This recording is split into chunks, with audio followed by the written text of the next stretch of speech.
ಆ ಭಾಗದ 2-3 ಗ್ರಾಮಗಳ ಜೀವನಾಡಿ ಆ ಕೆರೆ ತುಂಬಿದ್ರೂ ಕೆರೆ ವ್ಯಾಪ್ತಿಯ 2-3 ಗ್ರಾಮಗಳ ಬೆಳೆ ನೀರಿಲ್ಲದೆ ಕಮರುತ್ತಿವೆ.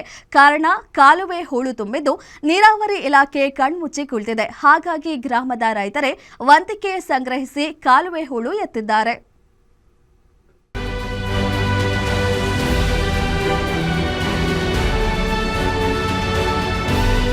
ಒಂದೆಡೆ ನೀರು ತುಂಬಿರುವ ಕೆರೆ, ಮತ್ತೊಂದೆಡೆ ಹೂಳು ತುಂಬಿದ ಕಾಲುವೆ. ಸಾಕಷ್ಟು ನೀರಿದ್ರೂ ಇಲ್ಲದಂತೆ ಕಮರುತ್ತಿರೋ ಬೆಳೆ. ಇವುಗಳ ಮಧ್ಯೆ ಸಮಸ್ಯೆಗೆ ಸ್ಪಂದಿಸದ ಅಧಿಕಾರಿಗಳಿಗೆ ಹಿಡಿ ಶಾಪ ಹಾಕಿ ದೇಣಿಗೆ ಸಂಗ್ರಹಿಸಿ ಹೂಳು ತುಂಬಿದ ಕಾಲುವೆ ಕ್ಲೀನ್ ಮಾಡಿಸ್ತಿರೋ ರೈತರು. ಈ ದೃಶ್ಯಗಳು ಕಂಡು ಬಂದಿದ್ದು ಬಾಗಲಕೋಟೆಯ ಎಳಕಲ್ ತಾಲೂಕಿನ ಹಿರೇಶಿಂಗನಗುತ್ತಿ ಗ್ರಾಮದಲ್ಲಿ.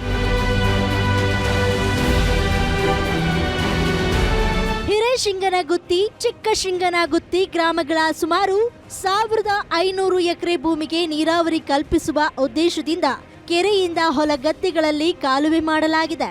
ಆದರೆ ಅವೈಜ್ಞಾನಿಕ ಕಾಲುವೆ ನಿರ್ಮಾಣದಿಂದ ಕೆರೆಯಿಂದ ಕಾಲುವೆಯಲ್ಲಿ ನೀರು ಬರ್ತಿಲ್ಲ. ಈ ಬಗ್ಗೆ ನೀರಾವರಿ ಇಲಾಖೆಗೆ ಮನವಿ ಮಾಡಿದ್ರೂ ಕ್ಯಾರೆ ಎನ್ನುತ್ತಿಲ್ಲ. ಜಮೀನೊಳಗೆ ನೀರಿನ ಜೊತೆಗೆ ಮಣ್ಣನ್ನು ಹರಿದೋಗಿ ಪ್ರತಿ ವರ್ಷ ಕೆನಾಲ್ ಮುಚ್ಕೊಂಡ್ಬಿಡುತ್ತದು. ಪ್ರತಿ ವರ್ಷ ಅದನ್ನು ತೆಗೆದ್ರೇ ರೈತರಿಗೆ ನೀರಾವರಿ ಮಾಡಿಕೊಳ್ಳೋಕೆ ಅನುಕೂಲ ಆಗುತ್ತೆ. ಆ ಇಲಾಖೆಯವರು ಅದನ್ನು ಸಮರ್ಪಕವಾಗಿ ಮಾಡೋದಿಲ್ಲ. 1 ವರ್ಷ ತೆಗಿತಾರೆ, 2 ವರ್ಷ ಬಿಡ್ತಾರೆ. ಈ 2024 ತೆಗೆದಾರೆ, 25 ಇಲ್ಲ, 26 ಇಲ್ಲ. ಇವತ್ತು ಈ ಕೆನಾಲ್ ನೋಡಿರಿ ಪರಿಸ್ಥಿತಿ ಸಂಪೂರ್ಣ ಹೂಳು ತುಂಬಿ ಒಂದು ಹನಿನೂ ಕೆರೆಯಿಂದ ಹೊರಗೆ ನೀರು ಬರಲಾರ್ದಂಗೆ ಆಗೈತಿ. ಆದರೆ ಇಲಾಖೆಯವ್ರಿಗೆ 1 ತಿಂಗಳಿಂದ ಸತತ ಎಲ್ಲ ರೈತರು ಅವ್ರಿಗೆ ಫೋನ್ ಹಚ್ಚಿ ಮಾತಾಡ್ಯಾರ. ಅವ್ರೇನು ಯಾವುದು ಇದನ್ನೇ ಇಲ್ಲ, ಅವ್ರದ್ದು ರೈತರ ಬಗ್ಗೆ ಕಾಳಜಿನೇ ಇಲ್ಲ ಅವರಿಗೆ.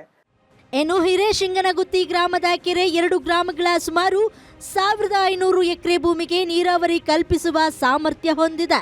ಇತ್ತೀಚೆಗೆ ಸುರಿದ ಮಳೆಯಿಂದಾಗಿ ಕೆರೆ ಮೈದುಂಬಿ ನಿಂತಿದೆ. ಆದರೆ ಅವೈಜ್ಞಾನಿಕ ಕಾಲುವೆ ನಿರ್ಮಾಣದಿಂದಾಗಿ 2 ಗ್ರಾಮಗಳ ರೈತರ ಮುಂಗಾರು ಬಿತ್ತನೆ ಬಳಿಕ ಮಳೆ ಇಲ್ಲದೆ ಬೆಳೆ ಕಮರುವ ಸ್ಥಿತಿ ಎದುರಾಗಿದೆ. ಇದರಿಂದ ಬೆಳೆದ ಬೆಳೆ ಉಳಿಸಿಕೊಳ್ಳಲು ರೈತರು ಹೂಳು ತುಂಬಿದ ಕಾಲುವೆ ದುರಸ್ತಿ ಮಾಡೋಕೆ ಮುಂದಾಗಿದ್ದಾರೆ. ಈಗ ಒಂದು 5-6 ವರ್ಷದಿಂದ ನಾವು ನೋಡಾಕತ್ತಿರೋ ಈ ಕೆನಾಲ್ ಯಾವುದೇ ಅಧಿಕಾರಿಗಳು ಬಂದು ಇದು ನಮ್ಮ ರೆಸ್ಪಾನ್ಸ್ ಮಾಡಂಗಿಲ್ಲ. ಯಾವಾಗ ಕೇಳಿದ್ರು ಗ್ರ್ಯಾಂಟ್ ಬಂದಿಲ್ಲ, ಹೂಳೆತ್ತಕ್ಕೆ ಬರ್ತಾರೆ. ಈ ಲಾಸ್ಟ್ ಟೈಮ್ ಹೋದ ವರ್ಷ 2025 1 ಕೋಟಿ ರೂಪಾಯ್ದು ಅಂದಾಜು ಮೊತ್ತ ಮಾಡಿ ಕಾಯಿಸಿ ಇದೆಲ್ಲ ಕೆನಾಲ್ ರಿಪೇರಿ ಮಾಡಿದ್ರಿ. ಎಲ್ಲ ಪೋಲಾಗಿ ಹೋಗೈತ್ರಿ ದುಡ್ಡು. ಸ್ಟ್ರೈಕ್ ಮಾಡಿದ ಮ್ಯಾಗ ಅವರು ಬಂದು ಕಾಯಿಸಿ ಆಯ್ತು ರೀ ಮಾಡಿಕೊಡ್ತು ಅಂತೀವಿ. ಬರೀ ಅರಿಕೆ ಹೋಗ್ತಾರೆ ರೀ. ಈ ಒಂದು 4-5 ವರ್ಷದಿಂದ ನೋಡಕತ್ತೀವ್ರಿ. ಇದನ್ನು ಯಾರಿಗೂ ನೀರು ಸಮರ್ಪಕವಾಗಿ ತಲುಪಂಗಿಲ್ಲ ರೀ ನೀರು. ಒಟ್ನಲ್ಲಿ ಹಿರೇಶಿಂಗನಗುತ್ತಿ ಗ್ರಾಮದ ಕೆರೆಯಲ್ಲಿ ನೀರಿದ್ರೂ ಗ್ರಾಮದ ಬೆಳೆಗಳಿಗೆ ನೀರು ಸಿಗದೆ ಕಮರುತ್ತಿದ್ದು ಅಧಿಕಾರಿಗಳ ಮನಸ್ಸು ಮಾತ್ರ ಕರಗ್ತಾ ಇಲ್ಲ. ಆದ್ರಿಂದ ರೈತರು ತಮ್ಮ ಬೆಳೆ ಉಳಿಸಿಕೊಳ್ಳಲು ಈ ಕೆಲಸಕ್ಕೆ ಮುಂದಾಗಿದ್ದಾರೆ. Ashok, guarantee news, Bagalkot.